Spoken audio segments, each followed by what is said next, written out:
mulia yaitu Nabi Muhammad sallallahu alaihi wasallam yang disebut dengan acara Maulid Nabi sallallahu alaihi wasallam. Saya tidak ingkari bahwasanya sebagian ulama Syafi'iyah membolehkan acara Maulid Nabi. Ya. Contohnya seperti Al-Hafidz As-Suyuti, kemudian juga Ibnu Hajar Al-Haytami, ya. Kalau tidak salah juga Abu Syamah, ini di antara ulama Syafi'i yang bolehkan Maulid Nabi. Tetapi ikhwani fillah azanillahu iyyakum, meskipun ada khilaf di antara para ulama, namun yang rajih Maulid Nabi tidak boleh dikerjakan. Kenapa bisa demikian? Pertama, kita melihat Maulid Nabi yang dibolehkan oleh para ulama. Maulid Nabi yang dibolehkan oleh para ulama, sebagian ulama, adalah dengan membaca sejarah Nabi.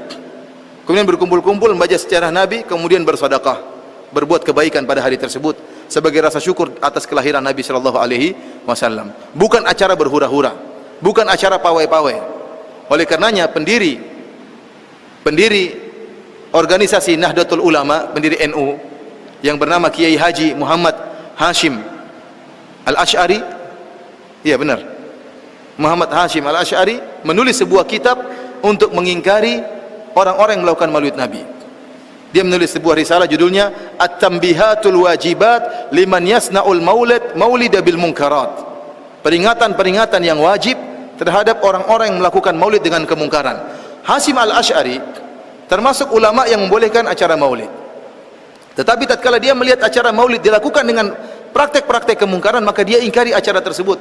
Dan saya nukil dalam buku saya ini, ya, scan dari buku beliau, dan saya punya bukunya, saya tinggalkan di kota Madinah, tapi bukunya ada dan bisa didapatkan di pondok-pondok NU. Cari judul buku yang judulnya At-Tanbihatul Wajibat Liman Yasna'ul Maulid bil Munkarat.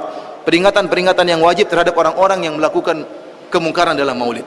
Di antara kemungkaran-kemungkaran yang diingkari oleh beliau dalam acara maulid adalah pertama, bercampurnya atau ikhtilat antara lelaki dengan perempuan. Ini beliau ingkari. Beliau melihat orang-orang melaksanakan acara maulid, ternyata laki-laki dan wanita pada bercampur. Ini kemungkaran kata beliau. Tidak boleh acara maulid dengan cara seperti ini. Bahkan saya lihat sendiri di Mesir, di Mesir adalah bagaimana orang-orang melaksanakan acara maulid sampai ada dansa-dansanya laki-laki dengan perempuan. Ya, orang kreasi masing-masing. Antum kira yang melaksanakan acara maulid semuanya orang-orang soleh? Orang-orang buruk pun mengadakan acara maulid. Para pemimpin mukhamar juga acara maulid, sehingga tatkala mereka acara maulid, mereka bebas berkreasi. Masing-masing punya kreasi sendiri. Kalau yang melaksanakan orang-orang soleh masih mending, mungkin cuma pengajian, kemudian makan-makan selesai.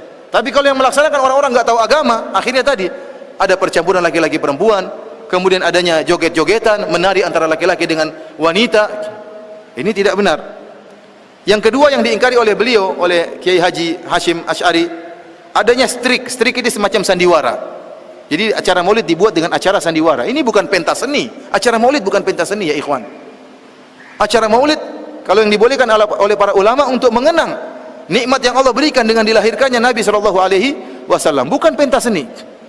Sekarang kita lihat, subhanallah, saya kemarin ke Serang, ke Anyar, lihat orang-orang bikin acara maulid sambil membuat patung kalajengking, patung kuda, kemudian pawai, kemudian mobil ditempel dengan uang dolar. Saya bilang, apa hubungannya? Apa dengan buat patung-patung ini menambah iman? Justru ada ijma ulama tidak boleh membuat patung-patung makhluk yang bernyawa, tidak boleh. Ini malah dipakai buat acara maulid. Kenapa? Yang melakukan orang-orang nggak ngerti, tidak tahu syariat. Kemudian kalau bikin pawai-pawai ini, bikin pawai kira butuh waktu sedikit, butuh waktu banyak.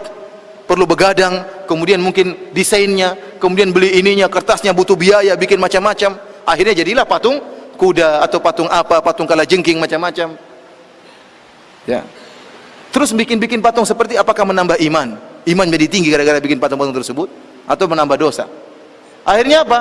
Acara maulid ramai-ramai, acara sholat zuhur hilang orang semua. Tidak ada yang sholat zuhur berjamaah.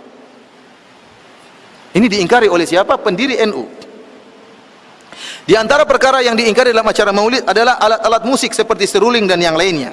Hanyalah yang dibolehkan adalah rebana. Jadi Hashim Asy'ari mengatakan, kalau acara maulid, karena ini adalah perayaan, kata dia, boleh, tapi rebana saja. Lebih dari rebana nggak boleh. Ya, dan ini dalam syariat juga disebutkan.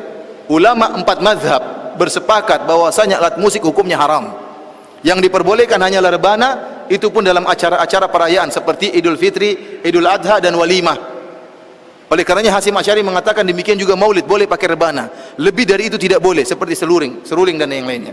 Bagaimana kemudian acara maulid dengan pakai gitar, dengan putar lagu dangdut, ya. Kemudian, ya aduh, ini acara maulid, apakah nambah iman dengan dangdutan, goyang-goyang, nambah iman kepada Allah dan Rasulnya, nambah mencintai Nabi? Tidak ada.